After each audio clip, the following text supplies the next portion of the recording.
And also return to our callers. Stacy next in South Haven, Mississippi, listening on Sirius XM 131. Hi, Stacy. Hi, Hank. I was wondering if you could help me figure out why, when Jesus performed parables, he instructed the recipient not to tell anyone, and then yet they went and told everyone. Yeah, interesting. There's a parallel passage in two of the Gospels that I know of off the top of my head. One is Mark and the other is in Matthew. But in Mark 8, right around verse 30, Jesus warns his disciples not to tell anyone about him. He's now in the process of instructing them himself.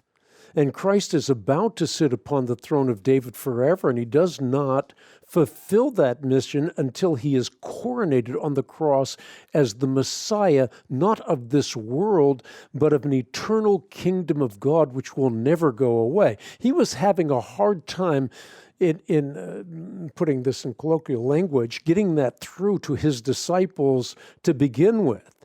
Not only that, but Jesus had to counter the false political views regarding who Messiah was. The false political views were oriented around the idea that Jesus had come to establish an earthly messianic kingdom in an earthly Jerusalem, in an earthly Israel. But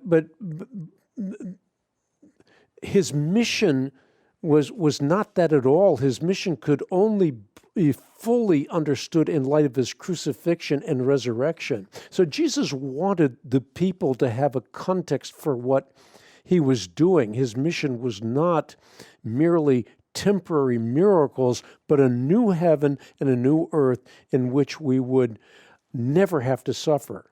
And Jesus, you got to remember, Jesus was more interested in equipping his disciples as reproducing disciple makers than he was in merely multiplying loaves and fishes and merely doing miracles. So the purpose here is in equipping his disciples. And so he takes the statement which Peter makes, and this statement is the answer to the mother of all questions, which is what Jesus is explaining to his disciples, exactly who he was and what his earthly mission is. And again, all of this becomes clear in the end. And for those who died even before the disciples would have known this, Jesus is going to deliver the same message to them in the sphere of death itself, in the sphere of Hades itself. So there's a ministry and a mission that is going to be completely communicated to everyone so that they understand who this Messiah is. Not an earthly king, but a messianic king who is setting up an eternal kingdom.